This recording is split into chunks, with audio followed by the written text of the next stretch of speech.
জাতীয় বিশ্ববিদ্যালয়ের অনলাইন ক্লাসে সবাইকে স্বাগত জানাচ্ছি। অনার্স প্রথম বর্ষের মনোবিজ্ঞানের শিক্ষার্থীদের সঙ্গে যুক্ত হয়েছি আজকের ক্লাসে।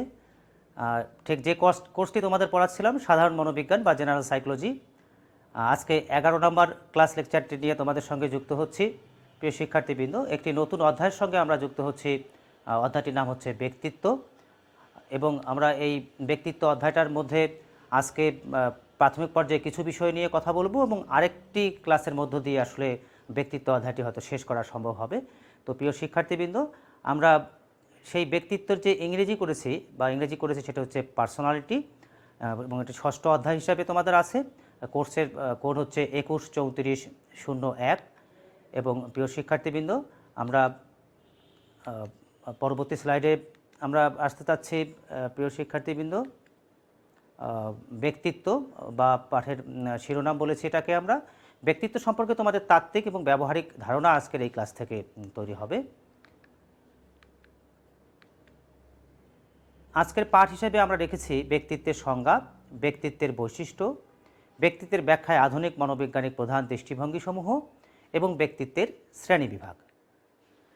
শিখন ফল ব্যক্তিত্বের সংজ্ঞা তোমরা আজকের ক্লাস শেষে বলতে পারবে, ব্যক্তিত্বের বৈশিষ্ট্য বলতে পারবে, ব্যক্তিত্বের ব্যাখ্যায় আধুনিক মনোবৈজ্ঞানিক প্রধান দৃষ্টিভঙ্গিগুলো আছে এগুলো বর্ণনা করতে পারবে, এবং এর ভেতরেই আমরা ব্যক্তিত্বের প্রকারভেদগুলো পাবো। সেই ব্যক্তিত্বের প্রকারভেদগুলো তোমরা ব্যাখ্যা করতে পারবে। প্রিয় শিক্ষার্থীবৃন্দ, আমরা একটা স্লাইডের সঙ্গে তোমাদেরকে যুক্ত করিয়েছি এই মুহূর্তে। দেখো যে সেখানে বিভিন্ন চরিত্রের বিভিন্ন মানুষ বিভিন্ন কাজ করছে, এবং তাদের পেশাগুলো দেখলে পরে মনে হবে এক একজন এক এক রকম। একজন উপরের ছবিটি বাম দিকে দেখো, একজন খেলোয়াড় খেলছে, তারপরে একজন কম্পিউটারে বসে আছে, তারপরে আমরা দেখতে পাচ্ছি ডাক্তারকে দেখতে পাচ্ছি, একদম ডান দিকে উপরের ছবিটি আমরা বিজ্ঞানীকে দেখতে পাচ্ছি।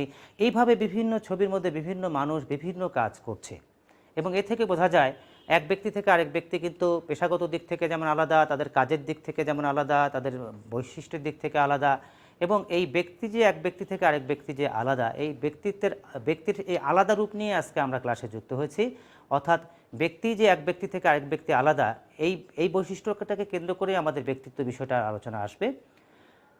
আরেকটি ছবি দেখো, তোমরা দেখতে পাচ্ছ যেখানে বিভিন্ন বয়সের কতগুলো মানুষ আছে, একদম ছোট বাচ্চা থেকে শুরু করে বিভিন্ন স্তরের মানুষগুলোকে আমরা দেখতে পাচ্ছি, এবং তাদেরকেও কিন্তু আমরা একজন থেকে আরেকজনকে ছবি দেখেই কিন্তু তাদের আলাদা করতে পারছি। তাদের হাসি, তাদের অঙ্গভঙ্গি অথবা তাদের গেট আপ সব কিছু মিলেই কিন্তু একজন ব্যক্তি কিন্তু আরেকজন ব্যক্তি থেকে আলাদা, এবং বিভিন্ন বয়সের মানুষগুলোই কিন্তু আমরা এখানে দেখতে পাচ্ছি আলাদা। আরেকটি দেখো ছবি, যে ছবির মধ্যে কিন্তু সবাই একই বয়সের, মোটামুটি ছেলে এবং মেয়েরা, তারা একসঙ্গে গল্প করছে, কথা বলছে, এবং প্রত্যেকের মধ্যে কিন্তু আলাদা আলাদা বৈশিষ্ট্য আমরা লক্ষ্য করছি। সেটি চেহারার দিক থেকে, সেটি মুখের এক্সপ্রেশনের দিক থেকে, হেয়ার স্টাইলের দিক থেকে কিন্তু আলাদা। তাহলে এক ব্যক্তি থেকে আরেক ব্যক্তিকে তখন আমরা আলাদা করতে পারছি। এটি হচ্ছে রাজশাহী কলেজের মনোবিজ্ঞান বিভাগের সম্মানিত শিক্ষকবৃন্দ, একই পেশায় যারা আছে সেরকম একটি শ্রেণীকেও আমরা দেখতে পাচ্ছি। তারাও কিন্তু একজন থেকে আরেকজন কিন্তু আলাদা, তাদের চাহনি, তাদের পোশাক পরিচ্ছদ, তাদের হাত রাখা সব কিছুর মধ্যে কিন্তু পার্থক্য আমরা দেখছি। ওই ছবিটি দেখো আবারও, সেই দাঁড়িয়ে ছবিটি, সবাই কিন্তু একই উদ্দেশ্যে ছবি তুলবার জন্যই কিন্তু এখানে একত্রিত হয়েছে। অথচ একজন ব্যক্তি থেকে কিন্তু আরেকজন ব্যক্তিকে আমরা তার সমস্ত কিছুর মধ্যে, পোশাক পরিচ্ছদ থেকে শুরু করে তার চাহনি, অঙ্গভঙ্গি, হাত রাখার যে স্টাইল, সের মধ্যে কিন্তু পার্থক্য করা যায়। অর্থাৎ একই উদ্দেশ্যে দাঁড়ালে পরেও, একই উদ্দেশ্যে সবাই মিলিত হলেও কিন্তু এক ব্যক্তি থেকে আরেক ব্যক্তিকে আমরা বিভিন্ন আচরণের মধ্য দিয়ে পার্থক্য করতে পারি। এবার আরেকটি ছবি দেখো, একটি হোমোজেনাস বলতে পারি, সমগোত্রীয় শ্রেণী, একই ক্লাস, এটি উচ্চ মাধ্যমিকের একটি ক্লাস। আমরা দেখতে পাচ্ছি শিক্ষার্থীরা বাড়ির কাজ করে নিয়ে এসছে, এবং সবাই বাড়ির কাজটি শিক্ষককে দেখাচ্ছে অনেকটা উৎসবের মধ্য দিয়ে, এবং তার মধ্যেও কিন্তু এক একজনের হাসি, তার খাতা ধরার স্টাইল, তার অঙ্গভঙ্গি সব কিছুর মধ্যে কিন্তু পার্থক্য আছে। অর্থাৎ এক ব্যক্তি থেকে কিন্তু আরেক ব্যক্তিকে খুব সহজেই আলাদা করা যায় তার স্বতন্ত্র বৈশিষ্ট্যের জন্যই। এবং আরও যদি একটু ছোট পরিসরে চলে যাই, একটি পরিবারে চলে এসেছি, বাবা মা এবং দুটো সন্তান, তাদের মধ্যেও দেখো তাদের চুলের স্টাইল, তাদের হাসি, তাদের সমস্ত কিছুর মধ্যে কিন্তু পার্থক্য একটি আছে। অর্থাৎ আমরা একেবারে বলা যায় সেই শুরুতে আমরা দেখেছি বিভিন্ন পেশার কতগুলো মানুষ, তারপরে দেখেছি বিভিন্ন বয়সের কতগুলো মানুষ, তারপরে একই পেশা, শিক্ষকতা পেশার কতগুলো ছবি দেখলাম, সেখানেও দেখলাম ব্যক্তি পার্থক্য আছে। এমনকি একটি ক্লাস হোমোজেনাস, সেখানে পার্থক্য আছে। একটি ছোট্ট পরিবারে আসলাম, সেখানেও কিন্তু এক ব্যক্তিকে আরেক ব্যক্তি থেকে আলাদা করা যাচ্ছে। এই যে ব্যক্তি থেকে ব্যক্তিকে আলাদা করা যায়, এই ব্যক্তির প্রত্যেক ব্যক্তির যে স্বতন্ত্র বৈশিষ্ট্য, এই স্বতন্ত্র বৈশিষ্ট্যটাকেই বলা হয়ে থাকে তার ব্যক্তিত্ব। প্রিয় শিক্ষার্থীবৃন্দ, আমরা এই ব্যক্তিত্ব অধ্যায়ের সঙ্গে তোমাদের এখন পরিচয় ঘটাবো। আজকের পাঠ হিসাবে আমরা প্রথম যে শিখন ফলটি রেখেছি, ব্যক্তিত্বের সংজ্ঞা বলতে পারবে। ব্যক্তিত্ব কথাটি এসছে পার্সোনালিটি শব্দটি থেকে, ইংরেজি শব্দ। এবং এই ব্যক্তিত্বের বলতে আসলে কি বোঝায়? প্রত্যেক ব্যক্তির স্বতন্ত্র বৈশিষ্ট্যই বলেছি ব্যক্তিত্ব। এবার একটু খেয়াল করব আমরা এই পার্সোনালিটি শব্দটা কোথা থেকে এসছে। আমরা যদি একটু ইতিহাস ঘাঁটি তাহলে দেখা যায় যে এই ইংরেজি শব্দ পার্সোনালিটি এসেছে ল্যাটিন শব্দ পার্সোনা থেকে। প্রিয় শিক্ষার্থীবৃন্দ, তোমাদের সেই প্রাচীন রোমের সেই সময়কার একটা ঘটনা তোমাদেরকে বলি বা বিষয় একটি উপস্থাপন করি। সেই সময় যারা অভিনয় করতেন, সেই অভিনেতারা প্রতিনিয়ত এরকম একটা বিষয় ছিল যে তার মুখের সামনে একটি মুখোশ পরে নিতেন, যেটাকে পার্সোনা বলা হয়ে থাকে। এই পার্সোনা বা মুখোশটি পরেই তারা কিন্তু বিভিন্ন চরিত্রকে ফুটিয়ে তুলবার চেষ্টা করতেন। এবং এই দিক থেকে বলা হয়ে থাকে যে পার্সোনা হচ্ছে ব্যক্তির তার বাহ্যিক একটি রূপ, যা আমরা বাইরে থেকে আমরা দেখতে পারি এবং সেটি আমাদের সামনে প্রতীয়মান হয়। প্রিয় শিক্ষার্থীবৃন্দ, তাহলে আসলে পার্সোনা কথাটি হচ্ছে এরকম যে ব্যক্তি তার সেই মুখোশটা পরে কি করেন, তিনি সেই সময় সেই নির্দিষ্ট চরিত্রটাকে কিন্তু তিনি ফুটিয়ে তুলবার চেষ্টা করেন। ব্যক্তির ভেতরে তিনি কিন্তু বাবার চরিত্র কখনো নেন, কখনো মায়ের চরিত্র নেন, কখনো ভাইয়ের চরিত্র নেন। সবই কিন্তু সেই মুখোশটা পরেই কিন্তু সেই চরিত্রটাকে ফুটিয়ে তুলবার চেষ্টা করেন। অর্থাৎ বাইরে যে আমরা রূপটা দেখতে পারি সেটা কিন্তু সেই বাবার চরিত্র বা মায়ের চরিত্র, মানুষ কিন্তু সেই একজনই। তাহলে তার উপরে যে মুখোশটা পরা আছে, এই মুখোশটার মধ্য দিয়ে কিন্তু সে নির্দিষ্ট একটি চরিত্রকে ফুটিয়ে তুলবার চেষ্টা করছে। এই জন্য বলেছে যে সেই মুখোশ পরেই কিন্তু ব্যক্তি তার ভেতরের যে একটি বহিঃপ্রকাশ সেটি সে ঘটায়। এর মধ্য দিয়ে তার সেই বাবার ব্যক্তিত্ব, মায়ের ব্যক্তিত্ব অথবা ভাইয়ের ব্যক্তিত্ব ইত্যাদি কিন্তু বের হয়ে আসে। তো প্রিয় শিক্ষার্থী, এখান থেকে এই পার্সোনালিটি কথাটি এসছে। আমরা সেই পার্সোনা বা মুখোশ পরার মধ্য দিয়েই আমরা তাদেরকে আবিষ্কার করতাম। এবং এই দেখো মুখোশের কতগুলো ছবি দেখতে পাচ্ছ, এবং এরকম মুখোশ পরেই কিন্তু তারা এই অভিনয়গুলো করতো।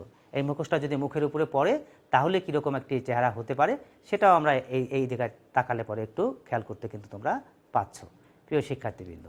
এবং বিভিন্ন রকমের মুখোশ হয়ে থাকে, বিভিন্ন চরিত্র ফুটিয়ে তুলবার জন্য কখনো চরিত্রের প্রয়োজনে মুখোশ পরিবর্তন হতে পারে, অথবা মুখোশ একই রকম থাকলে পরেও বিভিন্ন চরিত্র কিন্তু ওই মুখোশের মধ্য দিয়ে ফুটিয়ে তুলবার একটা চেষ্টা তাদের থাকে।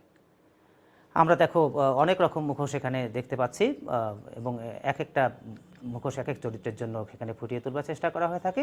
প্রিয় শিক্ষার্থীবৃন্দ, নিশ্চয়ই এতক্ষণে তোমরা বুঝে গেছো এই মুখোশের মধ্য দিয়েই আসলে ব্যক্তির ভেতরের বৈশিষ্ট্যগুলোর একটি বহিঃপ্রকাশ ঘটায়।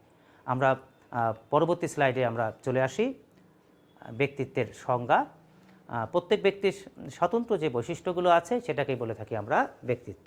প্রিয় শিক্ষার্থীবৃন্দ, ওই মুখোশ পরে প্রত্যেকটা আলাদা আলাদা চরিত্রই কিন্তু ফুটিয়ে তুলবার চেষ্টা করে একজন ব্যক্তি অভিনয়ের মধ্য দিয়ে। ঠিক এমনিভাবে আমরা আমাদের সমাজে প্রত্যেক ব্যক্তির যে প্রত্যেক থেকে আলাদা, তা কিন্তু তার স্বতন্ত্র বৈশিষ্ট্য। যে বৈশিষ্ট্যটা কী করে থাকে, এক ব্যক্তি থেকে আরেক ব্যক্তিকে পার্থক্য করে দেয়। তো যে বৈশিষ্ট্য এক ব্যক্তি থেকে আরেক ব্যক্তিকে পার্থক্য করতে পারে সেটাই বলেছে সেই ব্যক্তির ব্যক্তিত্ব। আমরা একটা সংজ্ঞার দিকে যদি তাকাই, একটু খেয়াল করো যে গর্ডন আলপোর্ট বিখ্যাত একজন মনোবিজ্ঞানী, তিনি একটি সংজ্ঞা দিয়েছেন। ব্যক্তিত্ব ব্যক্তির মনোদৈহিক প্রতিক্রিয়াসমূহের এক গতিময় সংগঠন, যা পরিবেশের সঙ্গে তার অনবদ্য অভিযোজন নির্ধারণ করে, মানে কি খাপ খাওয়ায়। যদি আমরা নিজের সংজ্ঞাটার দিকে একটু তাকাই তাহলে দেখো, personality is the dynamic organisation within the individual of those psychophysical systems that determine his unique adjustment to his environment. ব্যক্তি কী করে থাকেন, ব্যক্তি তার মনোদৈহিক প্রতিক্রিয়া করেন। মনোদৈহিক প্রতিক্রিয়া কোনটাকে বলি, মনো মানে হচ্ছে মানসিক এবং দৈহিক মানে শারীরিক। এই প্রতিক্রিয়াগুলোর মধ্য দিয়ে সে একটা গতিশীল একটা অবস্থা তার মধ্যে তৈরি হয়, তার মধ্যে একটি সংগঠিত রূপ বা সাজানো গোছানো একটি রূপ তৈরি হয়। এবং এর মধ্য দিয়ে, এই বৈশিষ্ট্যের মধ্য দিয়ে কী করে থাকেন, সেই ব্যক্তি সেই পরিবেশের সঙ্গে কিন্তু একটি খাপ খাওয়ান বা উপযোজন স্থাপন করেন। এই অর্থে বলেছে ব্যক্তিত্ব হচ্ছে ব্যক্তির সেই মনোদৈহিক যে প্রতিক্রিয়াগুলো আছে এগুলোরই একটি সাজানো গোছানো সংগঠিত একটি রূপ, যার মধ্য দিয়ে ব্যক্তি তার পরিবেশের সঙ্গে আচরণ স্থাপন করে থাকে, খাপ খাওয়ায়, এবং এর মধ্য দিয়ে তার ভেতরে সেই বৈশিষ্ট্যটির একটি বহিঃপ্রকাশ ঘটে। এই যে তার সামগ্রিক যে বৈশিষ্ট্যটা, এটাকে বলেছি আমরা ব্যক্তিত্ব। আমরা এবার একটু দেখে নেব ব্যক্তিত্বে যে কতগুলো বৈশিষ্ট্য আছে। ব্যক্তিত্ব হচ্ছে একজন ব্যক্তির একটি একক অভিব্যক্তি। একক অভিব্যক্তি কেন বলছি, যেহেতু এক ব্যক্তিকে আরেক ব্যক্তিকে আলাদা করে দেয়, সেই ব্যক্তির স্বতন্ত্র একক বৈশিষ্ট্য বলেই কিন্তু একজন থেকে আরেকজনকে আলাদা করতে পারে। ব্যক্তিত্বের মধ্যে কি থাকে, ব্যক্তিত্বের মধ্যে অনেকগুলো গুণাবলীর কিন্তু সমষ্টি থাকে। প্রিয় শিক্ষার্থীবৃন্দ, একটা একক বৈশিষ্ট্যের মধ্য দিয়ে একটা ভিন্ন একটা আচরণ একদিনে দেখেই কিন্তু সেই ব্যক্তির ব্যক্তিত্ব সবটুকু বলা যাবে না, কারণ অনেক কিছু সমষ্টি মানেই কিন্তু তার সেই ব্যক্তিত্ব। ব্যক্তিত্বের বিভিন্ন গুণাবলীর মধ্য দিয়ে কি হয়, সেই ব্যক্তির একটা সামগ্রিক একটি চিত্র ফুটে ওঠে, একটা সংগঠিত একটি চিত্র ফুটে ওঠে, যা হয় কি তার আচরণের ক্ষেত্রে একটি স্থায়ী রূপ লাভ করে থাকে। কারণ আমার ব্যক্তিত্বের মধ্য দিয়ে আমার একটি স্থায়ী আচরণ আছে, আরেকজনের ব্যক্তিত্বের মধ্যে তারও কিন্তু একটা স্থায়ী আচরণ আছে। নাম্বার 4, ব্যক্তিত্বের গঠনের ভিত্তিতে ব্যক্তিত্বের মধ্যে কিন্তু আমরা দেখি যে শারীরিক গঠনের ভিত্তিতে বিশেষ করে তার পার্থক্য পরিলক্ষিত হয়ে থাকে। একজন যদি মোটা হয়ে থাকে বা একটু খাটো হয়ে থাকে তার ব্যক্তিত্ব একরকম, আবার যদি একজন খুব লম্বা হয়, একটু পাতলা হয়, অথবা একটু দৈহিক দিক থেকে একটু দুর্বল হয়, তারও কিন্তু ব্যক্তিত্ব একরকম হয় বা ভিন্ন রকম হতে পারে। তো প্রিয় শিক্ষার্থীবৃন্দ, আমরা ব্যক্তিত্বের বৈশিষ্ট্যের মধ্যে আরও লক্ষ্য করে থাকি এই ব্যক্তিত্বের মধ্যে কিন্তু মনস্তাত্ত্বিক যে প্রভাবগুলো আছে সেগুলোর কিন্তু প্রভাব অনেকখানি পড়ে থাকে, অর্থাৎ সাইকোলজিক্যাল যে প্রভাবগুলো আছে এগুলো কিন্তু তার ব্যক্তিত্বের মধ্য দিয়ে বহিঃপ্রকাশ করে থাকে। আমি কি মানসিকতার, আমার দৃষ্টিভঙ্গি কী, এর উপর ভিত্তি করে কিন্তু আমার ব্যক্তিত্বটাও ভিন্ন রকম হতে পারে। ব্যক্তির বৈশিষ্ট্য প্রত্যেক ব্যক্তি থেকে কিন্তু ভিন্ন, এবং এই ভিন্নতার জন্যই কিন্তু এক ব্যক্তি আরেক ব্যক্তি থেকে অনন্য বা একজন থেকে আরেকজনের ক্ষেত্রে অনন্যতা দান করে থাকে। প্রিয় শিক্ষার্থীবৃন্দ, আমরা কেন বলি একজন আরেকজনের থেকে একটু ভিন্ন মাত্রার ভিন্ন রূপ, তা কিন্তু সেই ব্যক্তির পার্থক্যের কারণেই হয়ে থাকে। ব্যক্তিত্বের একটা স্থায়িত্ব আছে। আমার ব্যক্তিত্বের মধ্য দিয়ে কিন্তু আমি যে আচরণগুলো করব সেটা কিন্তু আমার একটা বিভিন্ন রকম একটা নির্দিষ্ট একটা গণ্ডি, নির্দিষ্ট একটা অবস্থা আছে। আরেকজনের কিন্তু ব্যক্তিত্ব আলাদা বলেই কিন্তু তার কিন্তু একটা আলাদা স্থায়িত্ব আছে, এবং এগুলো কিন্তু হুটহাট করেই একবারে পরিবর্তন হয়ে যায় না, এর একটা স্থায়িত্ব আছে। আজকে একরকম আচরণ করছে, কালকে আমার ব্যক্তিত্ব আলাদা হয়ে যাবে, অন্যরকম আচরণ হবে, এমনটা কিন্তু না। তবে ব্যক্তিত্বের কিন্তু পরিবর্তন হয়, সেটি কিন্তু বয়সের সাথে সাথে, সময়ের সাথে সাথে কিন্তু ব্যক্তিত্বের একটি বিকাশ হয়ে থাকে। সেখান থেকে আমরা বলি ব্যক্তিত্বের বিকাশ কিন্তু প্রতিনিয়ত পরিবর্তিত হয়ে থাকে। জন্মের পর থেকে একই রকম কিন্তু ব্যক্তিত্ব সবসময় থাকে না। তো প্রিয় শিক্ষার্থীবৃন্দ, এই নিয়ে আমরা আমাদের ব্যক্তিত্বের বৈশিষ্ট্যের আলোচনাটি শেষ করলাম। নতুন আরেকটি শিক্ষণফল বা সর্বশেষ শিক্ষণফল হিসেবে বৃহত্তর পরিসরে যদি বলি, ব্যক্তিত্বের আধুনিক মনোবৈজ্ঞানিক প্রধান দৃষ্টিভঙ্গিসমূহ এবং ব্যক্তিত্বের প্রকারভেদ। আমরা একটু দেখে নেই সেই ব্যক্তিত্বের প্রধান দৃষ্টিভঙ্গিগুলো কী কী আছে। সেই দৃষ্টিভঙ্গিগুলোকে অনেকগুলো দৃষ্টিভঙ্গি থাকলেও আমরা এখানে মূলত 5টি দৃষ্টিভঙ্গির কথা বলার চেষ্টা করছি। একটি হচ্ছে জৈবিক দৃষ্টিভঙ্গি বা বায়োলজিক্যাল পার্সপেক্টিভ। নাম্বার 2 হচ্ছে মনোগতীয় দৃষ্টিভঙ্গি বা সাইকোডাইনামিক পার্সপেক্টিভ। নাম্বার 3 হচ্ছে সংরক্ষণ দৃষ্টিভঙ্গি বা ট্রেড পার্সপেক্টিভ। নাম্বার 4 হচ্ছে আচরণগত দৃষ্টিভঙ্গি বা বিহেভিয়ারাল পার্সপেক্টিভ। এবং লাস্ট ওয়ান মানবিক দৃষ্টিভঙ্গি বা হিউম্যানিস্টিক পার্সপেক্টিভ। প্রিয় শিক্ষার্থীবৃন্দ, তো আমরা প্রথম যে দুটো আছে সেই দুটো নিয়ে একটু কথা বলার চেষ্টা করি। তোমরা দেখতে পাচ্ছ প্রথমটি হচ্ছে জৈবিক দৃষ্টিভঙ্গি। জৈবিক মানে কি? শারীরবৃত্তীয় দিক। তো আমাদের তো শারীরবিজ্ঞান আছে, সেই শারীরবিজ্ঞানের সঙ্গে মনোবিজ্ঞানের কিন্তু আমরা মিল খুঁজে পাই। তোমরা দেখেছো, প্রথম ক্লাসে দেখেছো মনোবিজ্ঞানের সঙ্গে শরীরবিজ্ঞানের একটি সম্পর্ক আছে। এই কারণে শরীরবিজ্ঞানের সঙ্গে মনোবিজ্ঞানের যে বিষয়বস্তু বা নীতিগুলো আছে এগুলোর সমন্বয়ের মধ্য দিয়ে মনোবিজ্ঞানের ক্রমবিবর্তনের মধ্য দিয়ে আমাদের বিভিন্ন বৈশিষ্ট্যের কিন্তু বিকাশ লাভ করে থাকে। এর মধ্য দিয়ে যে দৃষ্টিভঙ্গির বিকাশ লাভ করে সেটাকে বলেছি আমরা জৈবিক দৃষ্টিভঙ্গি। অর্থাৎ শারীরিক গঠন, শারীরিক বৈশিষ্ট্যের উপর ভিত্তি করে মনোবিজ্ঞানের যে নীতিগুলো আছে এগুলোকে কাজে লাগিয়ে ক্রমবিবর্তনের মধ্য দিয়ে যে বিকাশ লাভ করেছে বিভিন্ন দৃষ্টিভঙ্গি, তার মধ্যে হচ্ছে একটি জৈবিক দৃষ্টিভঙ্গি। এই জৈবিক দৃষ্টিভঙ্গিকে আবার বিভিন্ন বিজ্ঞানীরা বিভিন্নভাবে দেখেছেন। ক্রেসমার শারীরিক গঠন মতবাদ দিয়েছেন এবং শেলডন শারীরিক গঠন মতবাদ দিয়েছেন, আরও বিজ্ঞানীরা অন্য মতবাদ দিয়েছেন। আমরা এই দুটো নিয়ে একটু সংক্ষেপে এখন আলোচনার জায়গায় যাব। বিজ্ঞানী ক্রেসমার, আর্নেস্ট ক্রেসমার, তিনি এই মতবাদটি দিয়েছেন বলেই তার নাম অনুসারে এমন মতবাদটির নাম হয়েছে। তিনি তার দৃষ্টিভঙ্গির মধ্যে কি বলেছেন, তিনি মূলত ব্যক্তির মেজাজ বা তার যে মানসিক অবস্থা বা ব্যক্তিত্বের বিশেষ কতগুলো গুণাবলীর উপর ভিত্তি করে তিনি দুটো ভাগে ভাগ করেছেন। একটিকে বলেছেন সাইক্লয়েড, আরেকটি বলেছেন সিজয়েড। এবার একটু দেখে নেব তাহলে সাইক্লয়েড কীরকম ব্যক্তিত্বের বৈশিষ্ট্য বা সিজয়েড টাইপের মানুষগুলো বা কেমন বৈশিষ্ট্যের হতে পারে। সাইক্লয়েড বলতে তিনি বোঝাবার চেষ্টা করেছেন এই মানুষগুলো হয়ে থাকে শারীরিক গঠনের দিক থেকে একটু স্বাস্থ্যবান, বাম দিকের ছবিটার দিকে একটু খেয়াল করো, একটু গোলগাল ধরনের হয়ে থাকে, একটু বলা যায় মেদ থাকে, এবং এরা যদি আরেকটু অন্যভাবে খেয়াল করি এরা সামাজিকভাবে কেমন হয়ে থাকে, এরা অনেকটাই বলা যায় যে সামাজিকভাবে এরা অনেকটাই মেলামেশা করতে পছন্দ করে থাকে, বন্ধুবান্ধব নিয়ে গল্প করতে পছন্দ করে। নিচের ডান দিকের ছবিটার দিকে একটু খেয়াল করো যে এরা বন্ধুবান্ধব নিয়ে গল্প করছে, হাসি করছে, হাসি ঠাট্টা মানে হচ্ছে কি আবেগপ্রবণ, এবং অনেকটা বলা যায় বাইরের কাজের সঙ্গে এরা যুক্ত হতে চায়, বাইরে মিশতে চায়, বন্ধুবান্ধবের সঙ্গে থাকতে চায়। এই জন্য এদেরকে বলা হয়ে থাকে এরা হচ্ছে বহির্মুখী ব্যক্তিত্বের অধিকারী। প্রিয় শিক্ষার্থীবৃন্দ, তাহলে আমরা সাইক্লয়েড টাইপের ব্যক্তিত্ব বলতে আমরা এরকম কতগুলো বৈশিষ্ট্য পেয়ে গেলাম যারা একটু বহির্মুখী টাইপের বা মেলামেশা একটু পছন্দ করে থাকে বা শারীরিক গঠনের দিক থেকে এরকম একটু অবস্থা তৈরি হয়। আমরা যদি একটু সিজোয়েট ব্যক্তিত্বের দিকে খেয়াল করি তাহলে এরা শারীরিক গঠনের দিক থেকে দেখো একটু হয়ে থাকে কীরকম লম্বা, বাম দিকের ছবিটা খেয়াল করো, হালকা পাতলা ধরনের হয়ে থাকে এবং এরা সামাজিক দিক থেকে এরা হয়ে থাকে কি একটু এরা বলা যায় যে অন্যদের সঙ্গে খুব একটা মিশতে পারে না, সমাজ বিমুখ বলা হয়ে থাকে এরা। দেখো ছবিটার দিকে খেয়াল করলে বুঝতে পারবে কয়েকজন মিলে একসঙ্গে কথা বলছে, সেখান থেকে একটি মেয়ে নিজেকে কিন্তু সরিয়ে নিয়েছে, অর্থাৎ নিজেকে গুটিয়ে নিচ্ছে, একটু অন্তর্মুখী, সমাজ বিমুখ, সমাজের সবার সাথে মিশতে পারে না। এই হলো আমাদের দৃষ্টিভঙ্গির জায়গাগুলো থেকে। এই ক্রেসমার বিজ্ঞানী আবার সুস্থ স্বাভাবিক ব্যক্তিদের পর্যবেক্ষণ করে দৈহিক বৈশিষ্ট্যের দিক থেকে তিনি 3টি ভাগে ভাগ করেছেন। সেই ভাগ 3টি হচ্ছে, একটি হচ্ছে পিকনিক, একটি হচ্ছে অ্যাস্থেনিক, একটি হচ্ছে অ্যাথলেটিক। এবার একটু দেখে নেই পিকনিক টাইপের ব্যক্তিত্ব বলতে কাদেরকে বুঝিয়েছেন। দেখা গেল যে এই ব্যক্তিত্বগুলো একটু স্বাস্থ্যবান হয়ে থাকে, একটু বলা যায় যে একটু আরামপ্রিয় হয়ে থাকে, একটু অন্যদের সঙ্গে মিশতেও পছন্দ করে, গল্পগুজব করতেও পছন্দ করে। অ্যাস্থেনিক কেমন হয়ে থাকে? অ্যাস্থেনিক হচ্ছে একটু পাতলা ধরনের, একটু লম্বা, অনেকটা বলা যায় অন্তর্মুখী ধরনের, খুব একটা অন্যদের সঙ্গে মিশতেও খুব একটা পছন্দ করে না।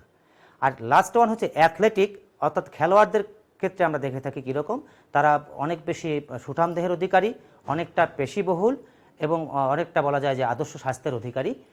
এদের ক্ষেত্রে আমরা দেখে থাকি অনেকটাই বলা যায় অনেকটা বহির্কেন্দ্রিক, বহির্মুখী, অথবা অন্যদের সঙ্গে মিশতে বা একত্রে থাকতে, গল্পগুজব করতে, নেতৃত্ব দিতে ইত্যাদির ক্ষেত্রে পছন্দ করে থাকে। আমরা যদি ছবিটার দিকে একটু খেয়াল করি তাহলে দেখো একদম ডান দিকের যে ছবিটি আছে সেই ছবিটির দিকে দেখলে কিন্তু মনে হবে যে স্বাস্থ্যবান মানে পিকনিক। একদম বাম দিকের যে ছবিটি আসছে সেটি হচ্ছে অ্যাস্থেনিক, একটু পাতলা, স্বাস্থ্য কম। আর মাঝখানের যে ছবিটি আছে এটি হচ্ছে অ্যাথলেটিক বা অনেকটাই সুঠাম দেহের অধিকারী। আবারও দেখো ছবিটি একদম ডান দিকের যে ছবিটি আছে এটা হচ্ছে সেই পিকনিক টাইপের ব্যক্তিত্ব, একটু মেদবহুল, একটু খাটো, একটু স্বাস্থ্যবান। একদম বাম দিকের যে ছবিটি আছে এটা হচ্ছে অ্যাস্থেনিক, পাতলা, এবং মাঝখানে যে ছবিটি আছে এটা হচ্ছে সুঠাম দেহের অধিকারী অথবা অ্যাথলেটিক টাইপের ব্যক্তিত্ব। প্রিয় শিক্ষার্থীবৃন্দ, আমার বিশ্বাস ক্রেসমারের শারীরিক গঠন মতবাদ কথার মধ্য দিয়ে এবং ছবির মধ্য দিয়ে অনেকটাই হয়তো পরিষ্কার হয়েছে। এবার আমরা একটু দেখে নেই অ্যাথলেটিকের একটি ছবি। দেখো খেলোয়াড়রা কীভাবে খেলছে, কতটা সুঠাম দেহের।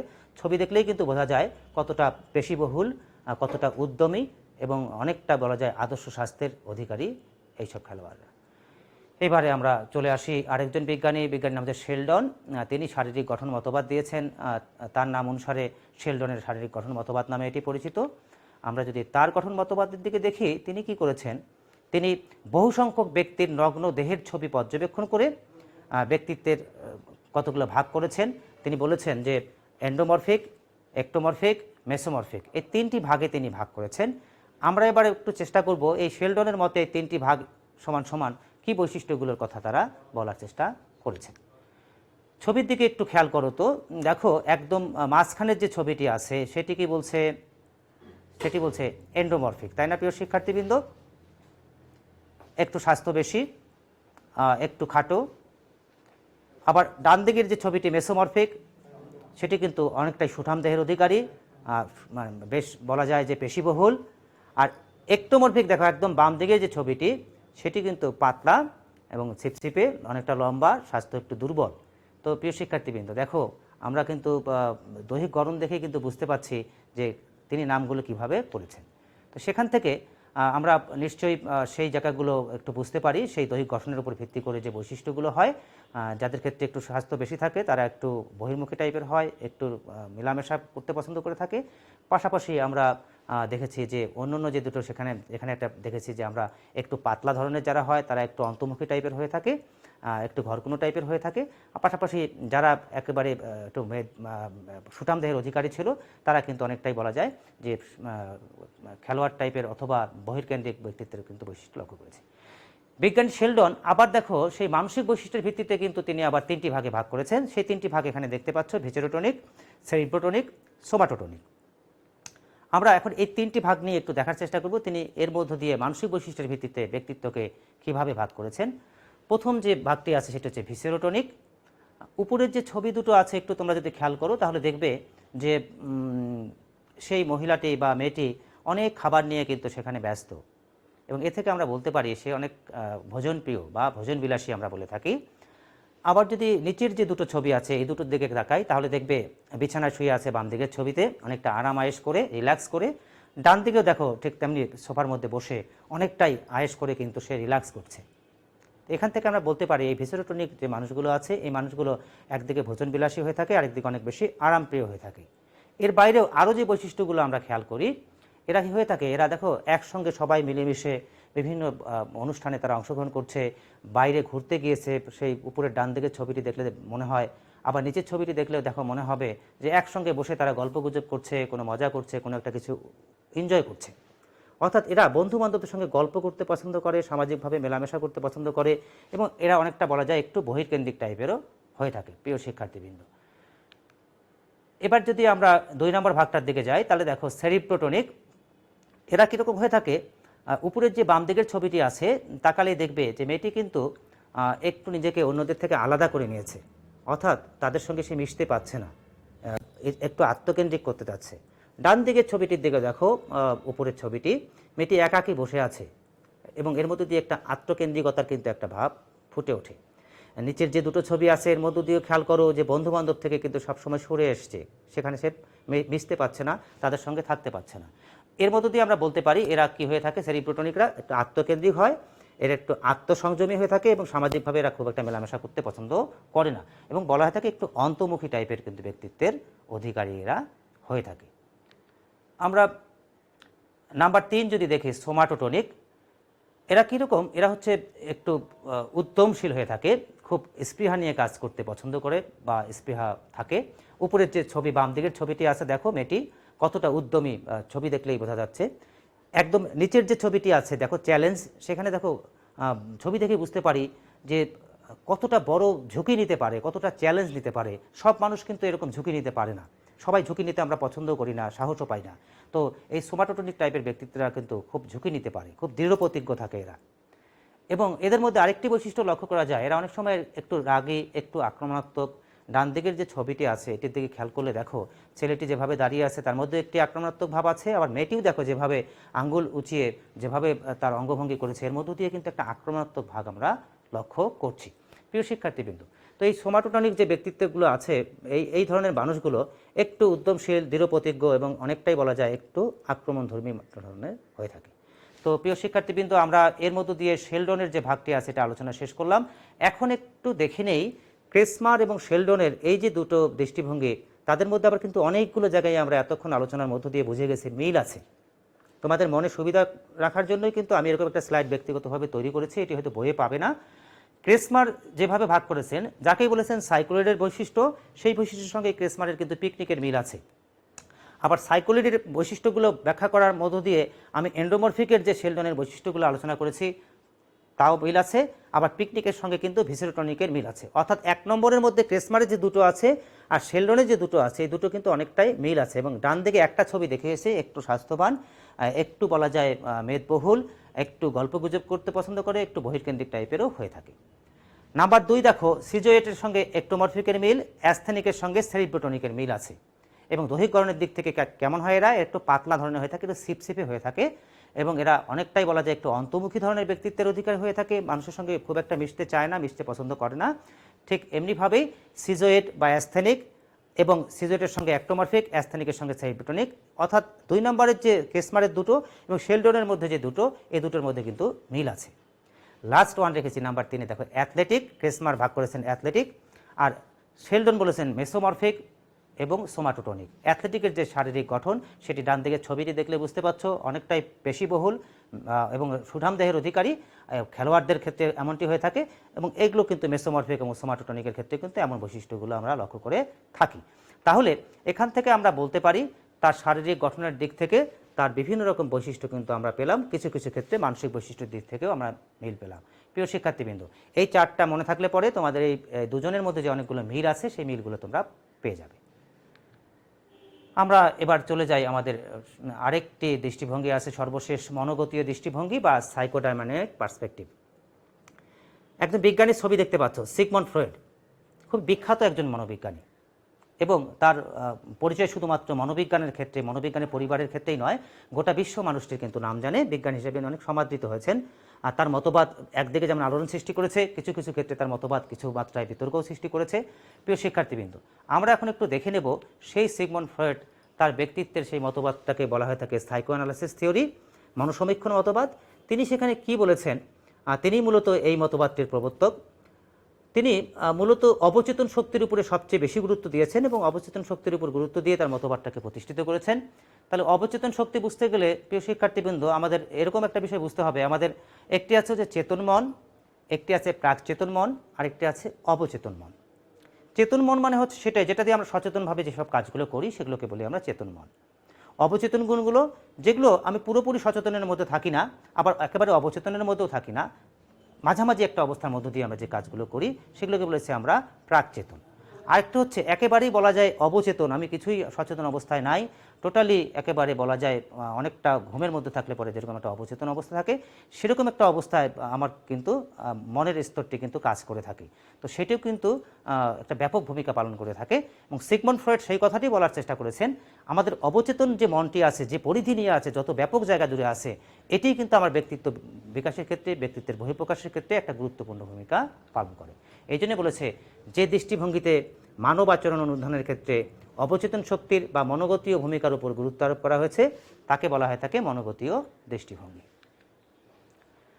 মনোগতীয় দৃষ্টিভঙ্গিতে সিগমন্ড ফ্রয়েড ব্যক্তিত্বের কাঠামো, স্ট্রাকচার অফ পার্সোনালিটি, ব্যক্তিত্বের বিকাশ বা ডেভেলপমেন্ট অফ পার্সোনালিটি এবং ব্যক্তিত্বের গতিশীলতা, ডাইনামিক্স অফ পার্সোনালিটি নিয়ে কথা বলেছেন। আমরা চেষ্টা করব এগুলো নিয়ে আজকে একটু আলোচনায় যাবার। শুরুতেই ব্যক্তিত্বের কাঠামো নিয়ে একটু কথা বলি প্রিয় শিক্ষার্থীবৃন্দ।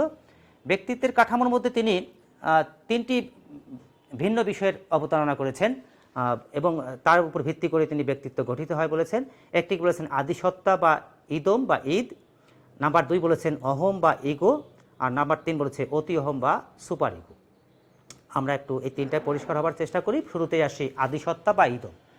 আদিসত্তা হচ্ছে আমাদের একেবারে বলা যায় সেই একটা ছোট্ট বাচ্চা যখন ছোট থাকে তখন তার কিন্তু সব বিচার বুদ্ধিগুলো সেভাবে থাকে না, সে কখনো কোনো কিছু দেখলে পরে সে সেটা পেতে চায় এবং তার সেটা পেতেই হবে, সে কোনো যুক্তি বুদ্ধি বা কোনো ধরনের কোনো কিছু সেখানে সে খাটাতে যায় না, তার সেটা নিতেই হবে, তার সেই কামনাটাকে পূর্ণ করতেই হবে। এরকম একটি সত্তাকে বলেছি আমরা আদিসত্তা। এটি শুধুমাত্র ছোট বাচ্চার ক্ষেত্রেই হয় এমনটি না, আমাদের মধ্যে যদি কখনো এমনটা হয়ে থাকে, আমি একটা জিনিস দেখেছি এটা আমাকে নিতেই হবে, পেতেই হবে, এর জন্য অন্য কোনো বাস্তবতা নীতি নৈতিকতা কোনো ধরনের কোনো খেয়াল যদি আমি না রাখি, ওটা পেতেই চাই, কামনার চরিতার্থ করতে চাই, তখন সেটাকে বলি আমরা আদিসত্তা। নাম্বার 2 বলেছি অহম বা ইগো। ইগো কোনটা? ইগো হচ্ছে এরকম যে আমি একটা জিনিস পেতে চাই কিন্তু আমি বাস্তবতার নিরিখে সেটা পেতে চাই, সেটা আমার চাওয়া দরকার আছে, কিন্তু সেটি আমার পাওয়ার ক্ষেত্রে কতটুকু সমস্যা আছে, বাস্তব অবস্থাটা কি, কীভাবে আমি পেতে পারি, এই জায়গাটাকে কিন্তু আমি আমার বিবেচনায় নিয়ে আসতে চাই, এর পরিপ্রেক্ষিতে সেটা আমি আমার পূর্ণ করতে চাই বা চরিতার্থ করতে চাই। আর অতিহম হচ্ছে সুপার ইগো, হচ্ছে যে একটা বিষয় আমি পেতে চাই কিন্তু সেটা পেতে গিয়ে আমার নীতি নৈতিকতা মূল্যবোধ সেটা সঙ্গে কতটুকু যায় সেটা আমাকে গুরুত্ব দিতে হয়, অর্থাৎ বিবেকের যে জায়গাটি আছে এটি হচ্ছে অতি অহম, অর্থাৎ সেটি আমার কতটুকু চাওয়া দরকার, কতটুকু পাওয়া দরকার, সেটি কিন্তু আমার সমাজ, আমার সংস্কৃতি, আমার মূল্যবোধ এগুলোকে বিচার বিবেচনায় রেখেই যেটা হওয়া উচিত তার উপর গুরুত্ব দিয়ে আমি অতি অহমের ক্ষেত্রে ভাবতে চাই। তো এই সত্তাগুলো একটি মানুষের মধ্যে থাকে, কারোর মধ্যে আদিসত্তা বেশি থাকে, কারোর মধ্যে অহম বেশি থাকে, কারোর মধ্যে অতি অহম বেশি থাকতে পারে প্রিয় শিক্ষার্থীর মধ্যে। এর মধ্য দিয়ে কিন্তু ব্যক্তিত্বের বহিঃপ্রকাশও ঘটে থাকে। তো আমরা একটু দেখি আদিসত্তার ক্ষেত্রে। দেখো যে এই যে একটি ছোট বাচ্চা কোনো একটা কিছু পেতে চাচ্ছে, হয়তো জেদ ধরেছে বাবা বা মার কাছে, সেটা সে আবদার ছুঁয়ে দিয়েছে, সেটা পেতেই চায়, এটাকে বলি আমরা যে এটা হচ্ছে আদিসত্তা ইদম, তার কোনো যুক্তি বুদ্ধি কোনো কিছু খাটবে না, তাকে ওটা পেতেই হবে। তো এমনিভাবে আমরাও আমাদের জীবনে যদি এরকম একটা অবস্থা তৈরি হয়ে যায় যে কোনো ধরনের কোনো হিসাব নিকাশ ছাড়াই আমি সেটাকে পেতেই চাই, সেই প্লেজার শুধুমাত্র আনন্দই পেতে চাই, তখন সেটা হয়ে যায় কি আদিসত্তা। আরেকটা ছবি দেখতে পাচ্ছ, দেখো যে ইড, ইগো, সুপার ইগো, তিনজন মানুষ এখানে। আমরা যদি এরকমভাবে ভাবি যে একদম ডান দিকের যে মানুষটি আছে সেটা হচ্ছে ভদ্রলোক, তার দুটি সন্তান, মাঝখানের ছেলেটি হচ্ছে বড় ছেলে, আর একদম ডান দিকে বাম দিকে যেটা দেখতে পাচ্ছে সেটা হচ্ছে ছোট ছেলে। তো তাদেরকে নিয়ে ধরে নাও যে তারা একসঙ্গে একটি রাজশাহীর আম বাগানে এসছে। তো বাগানে এসেই তারা আমগুলো দেখছে, দেখতে দেখতে ছোট্ট সন্তানটি সে আমগুলো ধরছে এবং সে ছিঁড়তে যাচ্ছে, সে পেতে যাচ্ছে। তো সেখান থেকে তার অন্য কোনো দিকে খেয়াল নাই, এই আমগুলো ধরা উচিত কি উচিত না, নেওয়া যাবে কি যাবে না, কোনো বিচার বিবেচনা নাই, সে আম নেবে এবং সে জেদ ধরেছে। এটাকে বলি আমরা ঈদ বা আদিসত্তা। আর বড় যে সন্তানটি আছে সেও দেখছে আমগুলো, কিন্তু সে চিন্তা করছে আমটা কি নেওয়া ঠিক হবে, আমটি নিতে গেলে কি করতে হবে, বা এটা কি আসলে আমাদের নেওয়া উচিত কি উচিত না, এরকম একটা জায়গার মধ্যে দিয়ে সে বাস্তবতাটা বোঝার চেষ্টা করছে। এটাকে বলেছে আমরা ইগো। আর বাবা হচ্ছে তার সুপার ইগোর জায়গায়, তার বিচার বিবেচনার জায়গায়, বিবেকের জায়গায় সে বলছে না আসলে আমরা তো আম বাগানে দেখতে এসেছি, এগুলো আম ধরা ঠিক হবে না, এগুলো অন্যের আম গাছ, কাজেই এটা কিন্তু নেওয়া যাবে না। বাবা সেটার থেকে তার নীতি নৈতিকতা মূল্যবোধের জায়গা থেকে, উচিত অনুচিতের জায়গা থেকে সে বললো এগুলো নেওয়া যাবে না। এই যে দেখো তিনটা চরিত্র, একজন পেতেই চায় শুধুমাত্র, আরেকজন বাস্তবতাটা বুঝতে চেষ্টা করে, আর বাবা হচ্ছে আমি পেতে চাই কিন্তু আমাকে নীতি নৈতিকতা মেনে আমাকে নিশ্চয়ই বলতে হবে, অথবা তারা যদি অনুমতি দেয় তারপরে যদি আমি এটা নেওয়ার সুযোগ থাকে তারপরে আমি পেতে পারি। এই জন্য সে বিবেকটাকে কিন্তু গুরুত্ব দিয়ে, নীতি নৈতিকতা মূল্যবোধটাকে গুরুত্ব দিয়ে সেটাকে পাবার চেষ্টা করছে। আরেকটি ছবি দেখো, আই ওয়ান্ট ইট নাও। ইট বলেছে আমি এখনই এটা পেতে চাই, আমি আর কিচ্ছু বুঝতে চাই না। ইগো বলেছে কি দেখো, I need to do a bit of planning to get it. আমি এটা পেতে চাই কিন্তু নিশ্চয়ই তার জন্য একটু বাস্তবতা আছে, এটা একটু আমাকে পরিকল্পনা করতে হবে, একটু চিন্তা করতে হবে, ভাবতে হবে, এবং কীভাবে পাওয়া যায় তার একটি কৌশল আমাদেরকে নিয়ে ভাবতে হবে। আর সুপার ইগো বলেছে you can not have it, it's not right. এটা তোমার নেওয়া উচিত হবে না, এটা তোমার জন্য নয়, এটা তুমি নিতে পারো না। এই যে বিবেকের জায়গা, এটাকে বলেছে আমরা সুপার ইগো। এবং এটা মাথার মধ্যে দেখো একটা ছবি দিয়ে বোঝানো হয়েছে, মস্তিষ্ক এই জায়গাগুলোকে ভেবে থাকে, এই মস্তিষ্কের মাথার চিন্তা ভাবনার মধ্য দিয়ে কিন্তু আমাদের সেই ব্যক্তিত্বের একটা বহিঃপ্রকাশের জায়গায় আমরা যাই। আরেকটি ছবি দেখতে পাচ্ছ, দেখো বন্ধু, তিন বন্ধু মিলে একসঙ্গে একদম ঈদ দেখো একটা জায়গায় সে যাবে একটু উৎসব করতে বা আনন্দ করতে, সে যাওয়ার জন্য রওনা দিয়েছে। ইগো বলছে একটু দাঁড়াও, একটু বাস্তবতাটা বোঝার চেষ্টা করো, সে একটু হাতটা টেনে ধরেছে। আর সুপার ইগো ওটা যাওয়া ঠিক হবে না, সে বারণ করছে হাত দিয়ে, ওটা উচিত হবে না আমাদের যাওয়া। তাহলে ছবিটা দেখে বুঝতে পারছো যে ইগো মাঝখান থেকে একজনকে টেনে ধরেছে, যেতে দিচ্ছে না, আরেকজনকে যাওয়ার জন্য একটু অনুরোধ করছে। এর মধ্য দিয়ে ইগো সেই বাস্তবতার কাজটি করবার চেষ্টা করে থাকে, একটু ছাড় দেয়া। সুপার ইগো ছাড় দিতে চায় না, আর ঈদ তো শুধুমাত্র তার পেতেই হবে, আর ইগো এই দুটোর মধ্যে একটা সমন্বয় করে বাস্তবতার মধ্য দিয়ে চলতে চেষ্টা করে। প্রিয় শিক্ষার্থীবৃন্দ, আমার বিশ্বাস যে কিছুটা হয়তো ধারণা তোমরা পেয়েছো। আবার দেখো একদম উপরের যে ছবিটা দেখো, শুধুমাত্র প্লিজার, আইড ইড। একদম নিচের যে ছবিটি আছে দেখো, ইগো, ম্যাচিউর অ্যাডাপটিভ বিহেভিয়ার, সে বাস্তবতার পরিপ্রেক্ষিতে যে আচরণটি করা উচিত সেই আচরণটি করতে চায়। আর মাঝখানের ছবিটির দিকে খেয়াল করো, moral ethical values, super ego, সে সব কিছু করতে চায় না। প্রিয় শিক্ষার্থীবৃন্দ, আমরা যেমনটি তোমাদের উদাহরণ দিলাম, তবে একটি কথা বলে রাখি যে প্রত্যেকটি মানুষের মধ্যেই কিন্তু সব বৈশিষ্ট্যগুলো থাকে, এর মধ্য দিয়ে কিন্তু মানুষের তার বৈশিষ্ট্যের বহিঃপ্রকাশ ঘটে থাকে। এবং ছোট বাচ্চার মধ্যেই যে ঈদটি থাকে অন্য বয়সে থাকে এমনটি ভাবার কিন্তু সুযোগ নেই। আমরা দেখে থাকি সমাজে, দেখবা যে অনেক মানুষ দেখি যে সমাজের অনেক অন্যায় কাজের সঙ্গে, অনেক অনৈতিক কাজের সঙ্গে, দুর্বৃত্তায়নের সঙ্গে যুক্ত হয়। তো ব্যাপারটা হচ্ছে এরকম, সে যে কোনোভাবে হোক না কেন তার সেই সম্পদটা সে অর্জন করতে চায়, বা তার যেটা পাওয়া সে প্রয়োজন মনে করে থাকে, সেটা যে কোনোভাবে হোক না কেন নীতি নৈতিকতা বিসর্জন দিয়েও কিন্তু সেটাকে সে পেতে চায়। এই কারণে বলা থাকে এই মানুষগুলোর মধ্যে কিন্তু ঈদটা অনেক বেশি মাত্রায় আছে, এরা বাস্তবতা বুঝতে চায় না, এদের নীতি নৈতিকতা মূল্যবোধের কিন্তু খুব একটা তারা ধারে না। এই কারণে কিন্তু তারা দুর্নীতির সঙ্গে যুক্ত হয়। আর যারা ইগো, তারা কিন্তু বাস্তবতার নিরিখেই সব কিছুকে একটা অবস্থায় নিয়ে এসে কিন্তু ভাবতে চায়।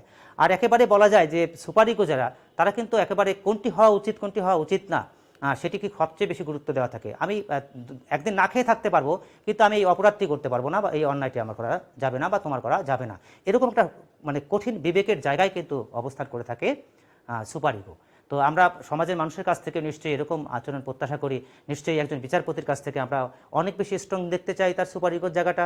একজন শিক্ষককেও কিন্তু সুপার ইগোর জায়গাটা, সমাজের যেহেতু শিক্ষক একজন মডেল আদর্শ জায়গা, তাকেও কিন্তু সুপার ইগোর জায়গাটা কিন্তু অনেক বেশি শানিত রাখতে হয়। তো প্রিয় শিক্ষার্থীবৃন্দ, এমনিভাবে সমাজের বিভিন্ন মানুষগুলো এই ইগো, সুপার ইগোর এই তিনটির সমন্বয়ের মধ্য দিয়ে কিন্তু সমাজে চলে ফেরে, এবং যে যেটাকে যতটুকু কন্ট্রোল করতে পারে তার মধ্য দিয়ে তার ব্যক্তিত্বের বহিঃপ্রকাশ একটি আমরা দেখতে পাই। প্রিয় শিক্ষার্থীবৃন্দ, আমরা ব্যক্তিত্বের কাঠামোর মধ্যে আরেকটি কথা বলি। দেখো তিনটি বিষয় দেখতে পাচ্ছি, একটি হচ্ছে চেতন মন বা কনসাস, একটি বলছে প্রাক চেতন বা প্রি কনসাস, আরেকটাকে বলেছি আমরা অবচেতন বা আনকনসাস। প্রিয় শিক্ষার্থীবৃন্দ, তো এই সিগমন্ড ফ্রয়েড এই চেতন মন বলতে আমরা বলেছি যে সেই মনটাকে, যে মনটার মধ্য দিয়ে আমরা কী করে থাকি, আমরা সচেতনভাবে যা কিছু করি। ধরো তুমি পরীক্ষার হলে গিয়েছো, পরীক্ষা হলে তুমি যা কিছু মনে আছে সুন্দরভাবে লিখে যাচ্ছ, তোমার চেতন মনে সব কিছু এসছে সচেতনভাবে। আর প্রাক চেতন হচ্ছে এরকম, পরীক্ষা হলে তুমি লিখতে গিয়ে তুমি কিছু লিখতে পারছো, মনে করতে চেষ্টা করছো, কিন্তু আসছে না, আদো আদো আসছে, আদো আদো আসছে না, এরকমটাকে বলেছি আমরা প্রাক চেতন। কিছু মনে আছে, কিছু মনে নাই, আবছা আবছা ব্যাপার। আর অবচেতন আছে যে পরীক্ষা হলে গিয়ে তুমি কিছু পড়েছিলে কিন্তু টোটালি একদম ভুলে গেছো, কিছুতেই আর মনে আনতে পারছো না, সেগুলোকে বলি আমরা অবচেতন। তো সিগমন্ড ফ্রয়েড বলেছেন ঠিক এমনিভাবে আমাদের এই মনের 3টি স্তর রয়েছে, আমাদের কিছুটা আছে চেতন, কিছুটা আছে প্রাক চেতন এবং কিছুটা আছে অবচেতন। তিনি আরও বলেছেন যে আমরা যে সচেতন কাজগুলো করি চেতন অংশ দিয়ে করি এবং সেটার পরিধি খুবই ছোট্ট, একটু খুব অল্প কিছুই আমরা করতে পারি এই চেতন মন দিয়ে। প্রাকচেতন হচ্ছে তার নিচেই অবস্থান করে থাকে, সেখান থেকেও আমরা প্রাকচেতনে আমরা যে জিনিসগুলো কিছুটা মনে আনবার চেষ্টা করি সেগুলো কিন্তু সেই স্তরটাও কিন্তু খুব একটা বড় না। এবং তিনি বলেন যে অবচেতন যে অংশটি আছে এটি হচ্ছে সবচেয়ে মনের বড় স্তর এবং এর উপর ভিত্তি করে আমাদের বেশিরভাগ আচরণ ঘটে থাকে। অর্থাৎ আমাদের আচরণের বহিঃপ্রকাশের ক্ষেত্রে এই অবচেতন শক্তি কিন্তু সবচেয়ে বড় ভূমিকা পালন করেন। এই কথাটি কিন্তু আমাদের এই সিগমন্ড ফ্রয়েড তার মতবাদের মধ্য দিয়ে বলার চেষ্টা করেছেন। তো প্রিয় শিক্ষার্থীবৃন্দ, আমার বিশ্বাস যে তোমরা হয়তো পড়তে পড়তে একটু ক্লান্ত হয়ে যাচ্ছ এবং খুব কঠিন কথার মধ্যে হয়তো চলে গিয়েছি, তাই না প্রিয় শিক্ষার্থীরা? তো এই যে একটা ছবি দেখতে পাচ্ছ, এই ছবিটা কি তোমাদের পরিচিত ছবি? আমার সামনে থাকলে হয়তো একটু রেসপন্স পেতে পারতাম। দেখো, নিশ্চয়ই হয়তো অনেকেরই মনে হবে যে টাইটানিক, সেই বিখ্যাত যে সিনেমাটি হয়েছে তার ছবি, তাই না প্রিয় শিক্ষার্থীরা? টাইটানিক কিসের নাম ছিল প্রিয় শিক্ষার্থী? নিশ্চয়ই এই যে জাহাজটি দেখতে পাচ্ছ, এই জাহাজটির নামই ছিল টাইটানিক, সেটার নামে চলচ্চিত্রটির নাম হয়েছে। এই ছবিগুলো দেখলে নিশ্চয়ই সেই কথাটি মনে পড়িয়ে দেয়, সেই সাগরে, মহাসাগরের মধ্যে সেই জাহাজটিকে আমরা দেখতে পাচ্ছি। তো তোমরা কি জানো যে এই যে জাহাজটি সেই টাইটানিক যার উপর ভিত্তি করে তৈরি হয়েছে সিনেমাটি, এবং সেই যে জাহাজটি ধ্বংস হয়েছিল, এটার ইতিহাসের দিকে যদি তাকাই, তোমরা কি জানো যে এটা কীভাবে ধ্বংস হয়েছিল? একটি বরফখণ্ডের সঙ্গে ধাক্কা লেগে কিন্তু এই বিশাল জাহাজটি কিন্তু ধ্বংস হয়েছিল। একটা বরফখণ্ড এত শক্তিশালী হতে পারে, নিশ্চয়ই তোমাদের শুনে একটু ভাবতে একটু অবাক লাগছে। এবং প্রিয় শিক্ষার্থীবৃন্দ, এই জাহাজটি যিনি চালাচ্ছিলেন তিনি অনেক দূর থেকেই খেয়াল করছিলেন, কিন্তু সেই বরফখণ্ডের খুব সামান্য একটু অংশ ভেসেছিল, তিনি দূর থেকে বুঝতে পারেননি, এবং বুঝতে পারলেও খুব সামান্য একটু বরফখণ্ডই তার কাছে মনে হয়েছিল। এটা যে নিচে অনেকটা অংশ থাকতে পারে, একটা বড় অংশ জুড়ে থাকতে পারে, তিনি সেটা ধারণাও করতে পারেননি।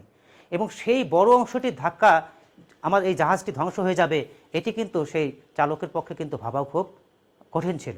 প্রিয় শিক্ষার্থীবৃন্দ, ঠিক সেই বরফখণ্ডের সঙ্গে ধাক্কা লেগে কিন্তু এই জাহাজটি ধ্বংস হয়েছিল। আমরা আসলে এই টাইটানিকের গল্পের মধ্য দিয়ে চলে আসলাম সিগমন্ড ফ্রয়েড তার যে 3 লেভেল অফ মাইন্ডের কথা বলেছেন, তা কিন্তু ঠিক এই বরফখণ্ডের, দেখো সে মহাসাগরের মধ্যে একটি বরফখণ্ড যদি ডুবে থাকে, সেই টাইটানিক সিনেমা যেভাবে তৈরি হয়েছিল, অনেক দূর থেকে সেই বরফটির কিন্তু শুধু উপরের অংশটুকুই দেখা যাচ্ছে যেটা ভেসেছিল, খুব সামান্য একটু অংশ, যা দেখতে পারেননি আমাদের সেই টাইটানিকের চালক। প্রিয় শিক্ষার্থী, তাহলে খুব অল্প একটু অংশ যা দেখতে পারে না। এবং তার ঠিক নিচে দেখো আরেকটু একটা হালকা রঙের দেখতে পাচ্ছি, পানির ঠিক কাছাকাছি গেলে পরে যে অংশটুকু দেখা যায়, সেই অংশটাকে বলেছি আমরা প্রিকনসাস, অর্থাৎ প্রাক চেতন। একটু আগে বলছিলাম যে কিছু কিছু মনে আসে, কিছু কিছু মনে আসে না।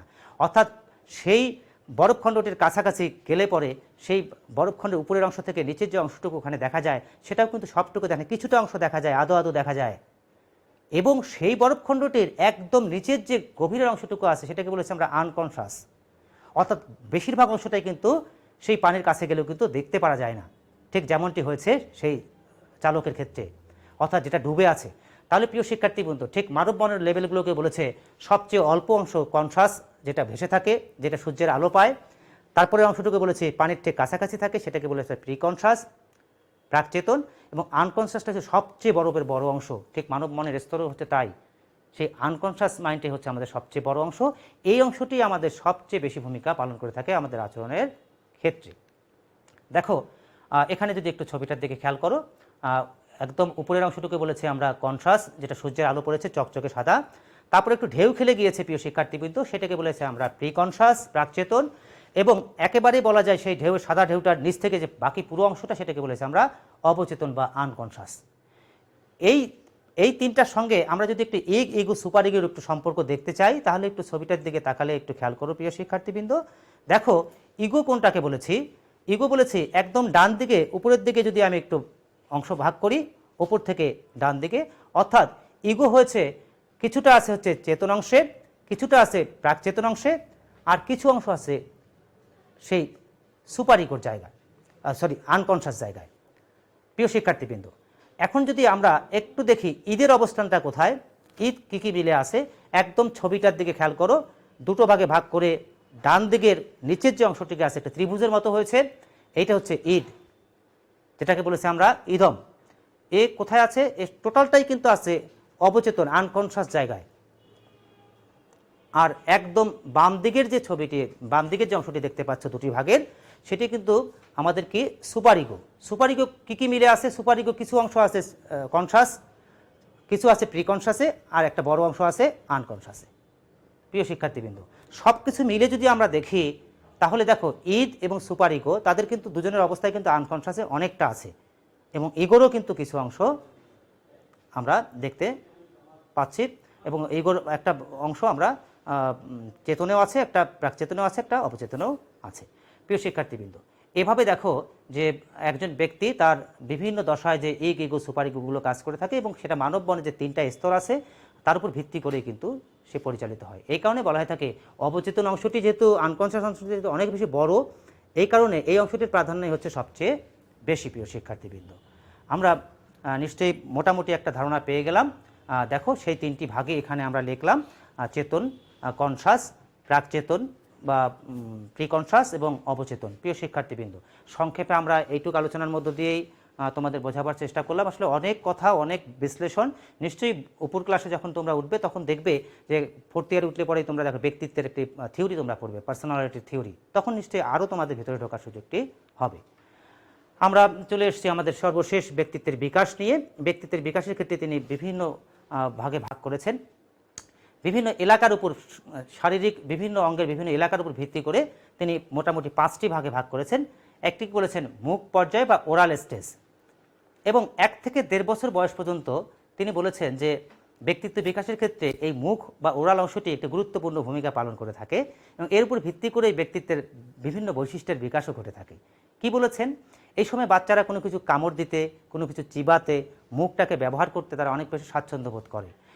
এই সময় যদি কোনো কারণে তার সেই বিকাশটি ঠিকমতো না হয়, সে স্বাচ্ছন্দ্যে কোনো কিছু চিবাতে না পারে, কোনো কিছু কামড় দিতে না পারে, মাতৃস্তন্য পালন করতে না পারে, তার মুখের যে ব্যবহারের জায়গাগুলো আছে এগুলো যদি ঠিকভাবে না করতে পারে, তাহলে তার পরবর্তী জীবনে গিয়ে কিন্তু তার এটার বহিঃপ্রকাশ ঘটে থাকে। তিনি বলেছেন, সিগমন্ড ফ্রয়েড বলেছেন যে অনেক সময় দেখা গেল মানুষের মধ্যে একটু তর্ক করার প্রবণতা, একটু আক্রমণাত্মক ভাব, মুখ দিয়ে একটু অশ্লীল কথাবার্তা বের হয়, এগুলো কিন্তু এই মুখ পর্যায়টা যদি তার ঠিকমতো বিকাশ না হয়, এই সময় তার যদি এই শিশু বয়সে যদি তার যদি এই জায়গাটায় পরিপূর্ণতা ঠিকমতো না আসে, তাহলে পরবর্তী জীবনে গিয়ে কিন্তু তার এই জায়গাগুলোর ক্ষেত্রে কিছুটা অসঙ্গতি ব্যক্তিত্বে লক্ষ্য করা যায়। নাম্বার 2 বলেছে পায়ু পর্যায় বা অ্যানাল স্টেজ। সাধারণত 1.5 বছর বয়স থেকে 3-4 বছর বয়সের মধ্যেই এই অ্যানাল স্টেজে এসে সেই ব্যক্তিত্ব বিকাশে একটি ভূমিকা পালন করে থাকে। প্রিয় শিক্ষার্থীবৃন্দ, সিগমন্ড ফ্রয়েড বলেছেন যে এই সময় শিশুরা কী করে থাকেন, সেই পায়ুটাকে কেন্দ্র করে তার অনেক কিছু আবর্তিত হয়। এই সময় সে কিছুটা টয়লেট বা পায়খানা প্রস্রাব করার যে বিষয়টা আছে সেটা সে অনেক সময় চেপে রাখতে চায়, ঠিকমতো করতে চায় না। অথবা দেখা গেল কি তার এই সময় যে অভিজ্ঞতাগুলো আছে, কোনো কারণে দেখা গেল কি সে হয়তো টয়লেট করতে গিয়েছে, হয়তো মা হয়তো বলছে তাড়াতাড়ি করো, অথবা তার যে সেই টয়লেটের যে পরিষ্কার পরিচ্ছন্নতা একটা ব্যাপার, এইটা করতে গিয়ে দেখা গেল মা বা যে করছে সে হয়তো বিরক্ত প্রকাশ করছে। এর মধ্য দিয়ে হয় কি যে ওই শিশুটি বুঝতে পারে যে এই কাজটি করতে গেলে যেহেতু অন্যরা বিরক্ত হচ্ছে, ভৎসনা করছে, খুব একটা তার কাছে আনন্দদায়ক একটা বিষয় হলেও আনন্দদায়ক হচ্ছে না, এর মধ্য দিয়ে কিন্তু তার মধ্যে একটা নেতিবাচক ধারণা তৈরি হয়ে যায়, এবং একটা পর্যায়ে গিয়ে সে মনে করে থাকে এটাকে চেপে রাখতে হবে, অর্থাৎ পায়খানা না করে, প্রস্রাব না করে। এর মধ্য দিয়ে যেটি হয়, এরকম বৈশিষ্ট্যের মানুষদের মধ্যে পরবর্তী জীবনে গিয়ে কিছুটা বলা যায় যে কৃপণ টাইপের, অথবা অনেক ক্ষেত্রে আবার এরা একটু সুশৃঙ্খল হয়ে থাকে, অনেকটা অন্তর্মুখী টাইপেরও হয়ে থাকে। তো সিগমন্ড ফ্রয়েড এভাবে ব্যাখ্যা করবার চেষ্টা করেছেন যে এই বয়সেও অ্যানাল স্টেজটার তার বিকাশ যদি ঠিকমতো না হয়, এই কাজটা যদি সে ঠিকমতো করতে না পারে, আর তৃপ্তি যদি তার ঠিকমতো না হয়, তাহলে কিন্তু তার এরকম অসঙ্গতি আসতে পারে। লৈঙ্গিক পর্যায় বা ফ্যালিক স্টেজের কথা বলেছেন 3-4 বছর থেকে সাধারণত 5-6 বছর বয়সের মধ্যে এমনটি লক্ষ্য করা যায়। এটি হচ্ছে লৈঙ্গিক, মানে তার লিঙ্গের ক্ষেত্রে বিষয়টা সম্পর্কযুক্ত, একটি ছেলে এবং মেয়ের ক্ষেত্রে, এবং এই সময়টা ছেলে এবং মেয়েরা তার লিঙ্গ সম্পর্কে একটু সচেতন হয়। ছেলেরা খেয়াল করে তার লিঙ্গটি একরকম, মেয়েরাও খেয়াল করে তার থেকে একটু ভিন্ন। এবং এখানে আরও যে বিষয়টি লক্ষ্য করা যায়, এই সময় ছেলে শিশুরা অনেকটাই বলা যায় মায়ের প্রতি একটু কিছুটা দুর্বলতা প্রকাশ করে, মার প্রতি একটা আকর্ষণ অনুভব করে, এবং মেয়ে শিশুরা একইভাবে আবার বাবার প্রতি এক ধরনের আকর্ষণ কিন্তু বোধ করে থাকে। প্রিয় শিক্ষার্থীরা, সিগমন্ড ফ্রয়েড এভাবে ব্যাখ্যা করবার চেষ্টা করেছেন, ছেলেটার মার দিকে একটু টান অথবা কাছে যেতে চায়, ঠিক মেয়েটাও কিন্তু ঠিক উল্টোভাবে বাবার কাছে যেতে চায়। এখানে আমরা সেই একটা বিখ্যাত ঘটনাও জানি, সেই এডিপাস কমপ্লেক্সের কথা জানি। সেখানে দেখা গেল কি যে সেই ছেলে সন্তানটি একটা পর্যায়ে গিয়ে সেই গল্পের মধ্যে এমনটা ছিল যে সে মায়ের সঙ্গে তার একটি বিশেষ আকর্ষণের সম্পর্ক তৈরি হয়ে যায়, এবং পরবর্তী গিয়ে দেখা গেলো এটা বিভিন্ন পর্যায় পর্যন্ত গড়িয়ে একটা পর্যায়ে গিয়ে বুঝতে পারে ছেলে সন্তানটি যে আসলে মায়ের সঙ্গে সে এরকম একটি লৈঙ্গিক পর্যায়ে বা এরকম একটি যৌন পর্যায়ের একটা জায়গা তার ভেতরে ডেভেলপ করেছে। প্রিয় শিক্ষার্থীবৃন্দ, এখানে আরও যদি ঘটনাগুলো হয় ঠিক এমনটা ভাবে যে ছেলে শিশুরা যেমনটি ভাবে যে বাবা খুব ক্ষমতাশীল সে লক্ষ্য করে, হয়তো মনে করে বাবা হয়তো তার লিঙ্গটা হয়তো কেটে দিতে পারে, বাবাকে সে প্রতিদ্বন্দ্বী মনে করে থাকে। একইভাবে মেয়ে শিশুটি তার লিঙ্গটা ছেলের মতো নয় জন্য সে কিন্তু অনেকটা হীনমন্যতা বোধ করে থাকে, এবং এর জন্য সে অনেক সময় মাকে দায়ী করে। আবার একটা পর্যায়ে গিয়ে কিন্তু নানা বৈশিষ্ট্যের পরিপ্রেক্ষিতে সে মায়ের সঙ্গে কিন্তু একাত্মতা ঘোষণা করে মার মতো করেই সে নিজের ব্যক্তিত্বের বিকাশটি করতে থাকে। নাম্বার 4, প্রিয় শিক্ষার্থীবৃন্দ, একটু বলে রাখি, আসলে অনেক বিস্তারিত আলোচনার জায়গা, অনেকগুলো জায়গা হয়তো অনেক ধরনের একটু বিতর্কও তৈরি করেছে, সব কিছু মিলে সংক্ষেপে একটু ধারণা দেবার চেষ্টা করলাম। নাম্বার 4 হচ্ছে প্রসূতিকাল বা ল্যাটেন্সি পিরিয়ড, যা 5-6 বছর থেকে 11-12 বছরের মধ্যে আমরা লক্ষ্য করে থাকি। এই সময়টা প্রসূতি মানে হচ্ছে সুপ্ত অবস্থায় থাকে, লুকিয়ে থাকে, বহিঃপ্রকাশ খুব একটা হয় না। এই কারণেই বলেছে এই সময় তার বিশেষ করে লৈঙ্গিক জায়গা থেকে কিছু কিছু জায়গা বিকাশ হয় বটে, ছেলেরা ছেলেদের মতো আলাদা, মেয়েরা মেয়েদের মতো আলাদা, এবং বলা যায় অনেকটাই সুপ্ত অবস্থায় থাকে, খুব একটা বহিঃপ্রকাশ আমরা খুব কিছু লক্ষ্য করি না। এই কারণে বলেছে এটা হচ্ছে প্রসূতিকাল। লাস্ট ওয়ান বলেছি যৌন পর্যায় বা জেনিটাল স্টেজ, 11-12 বছর থেকে শুরু করে বৃদ্ধ বয়স পর্যন্ত এটি আমরা লক্ষ্য করে থাকি। বয়সন্ধিকালে ছেলেমেয়েরা উপনীত হয়, তার শারীরিক কতগুলো গঠনের জায়গায় পরিবর্তন লক্ষ্য করা যায়, এবং বিশেষ করে যে সেক্স অর্গান যেগুলো আছে সেগুলো তার বিকাশ লাভ করে থাকে ছেলে এবং মেয়েদের ক্ষেত্রে। এর পরিপ্রেক্ষিতে একটা ছেলে একটি মেয়ের প্রতি আকর্ষণ বোধ করে, মিশতে চায়, মেয়েও ঠিক উল্টোভাবে ছেলের প্রতি আকর্ষণ বোধ করে, মিশতে চায়, এবং নানা রকম যৌন কামনা বাসনা তাদের মধ্যে বিকাশ লাভ করে থাকে, এবং এটি বলা যায় তার ব্যক্তিত্ব বিকাশের ক্ষেত্রে কিন্তু তার একটা বড় ধরনের ভূমিকা পালন করে থাকে। এটি বলা যায় বয়স পরম্পরায় আস্তে আস্তে আস্তে আস্তে চলতে থাকে। প্রিয় শিক্ষার্থীবৃন্দ, এই মোটামুটি সংক্ষেপে হচ্ছে তার ব্যক্তিত্বের বিকাশের জায়গা। আমরা নিশ্চয়ই সময় স্বল্পতার কারণে এর থেকে আর বেশি আলোচনা করার আমাদের সুযোগ নেই। তো সিগমন্ড ফ্রয়েড সম্পর্কে আমরা এইটুকু কথার মধ্য দিয়ে আমরা শেষ করবার চেষ্টা করলাম। নিশ্চয়ই এর মধ্য থেকে তোমাদের কিছু জায়গা যদি একটু কনফিউশন থাকতো তাহলে জিজ্ঞাসা করতে পারতে, সেই জায়গাটা আমরা খুব একটা সুযোগ পেলাম না। প্রিয় শিক্ষার্থীবৃন্দ, বাড়িতে একটু লেখাপড়া করতে হবে, বই পড়তে হবে। প্রিয় শিক্ষার্থীবৃন্দ, আর যেহেতু অনার্স পড়ছো কাজে বইয়ের সঙ্গে যুক্ত হতে হবে। বাড়ির একটু কাজ দিয়েছি, ক্রেসমার এবং শেলডন যে শারীরিক যে গঠন মতবাদ যেটি দিয়েছে, যেটা এতক্ষণ ধরে আলোচনা করলাম, তার মধ্যে আমি কতগুলো সাদৃশ্য বৈসাদৃশ্য বলেছি। এই সাদৃশ্য বৈসাদৃশ্য যদি বলতে পারো বা সাদৃশ্যগুলো যদি একটু বলতে পারো, তাহলে কিন্তু তুমি এই মতবাদ দুটি বুঝতে পারবে, পরিষ্কার হবে। প্রিয় শিক্ষার্থীবৃন্দ, খুব অল্প অল্প বাড়ির কাজ দিচ্ছি, একটু চেষ্টা করবে। এবং পরবর্তী ক্লাসে আমরা নিশ্চয়ই যুক্ত হব। ব্যক্তিত্বের ব্যাখ্যায় তোমরা যে 5টি দৃষ্টিভঙ্গি আজকে তোমাদের সামনে উপস্থাপন করেছি, তার 2টো আলোচনায় নিয়ে আসলাম, বাকি থাকলো আর 3টি। সেই অবশিষ্ট 3টি নিয়ে আমরা পরবর্তী ক্লাসে যুক্ত হব। এবং সর্বশেষ আরেকটি শিক্ষাফল এই অধ্যায়ে আছে, ব্যক্তিত্ব পরিমাপের পদ্ধতিগুলো, যা পরবর্তী ক্লাসের মধ্য দিয়ে আমি শেষ করতে পারবো বলে আশা করছি। প্রিয় শিক্ষার্থীবৃন্দ, তো আমার সঙ্গে যুক্ত ছিলে প্রিয় শিক্ষার্থীবৃন্দ, নিশ্চয়ই আমরা পরবর্তী ক্লাসে যুক্ত হব। এবং এই যে যেভাবে দেখতে পাচ্ছ যে ঘুরছে, তাই না প্রিয় শিক্ষার্থীবৃন্দ? ঠিক সময় থেমে থাকে না প্রিয় শিক্ষার্থীবৃন্দ, সময় চলছে। আমাদের নিশ্চয়ই একটা পর্যায়ে ফর্ম ফিল আপ চলে আসবে, পরীক্ষা চলে আসবে, কাজেই আমার পড়াটাকেও থামিয়ে রাখা যাবে না। সুন্দরভাবে বাড়িতে বসে এই ক্লাসের সঙ্গে সঙ্গে নিশ্চয়ই তোমরাও নিজেকে তৈরি করবার চেষ্টা করছো। অনেক অনেক শুভকামনা প্রিয় শিক্ষার্থীবৃন্দ, ধন্যবাদ সবাইকে।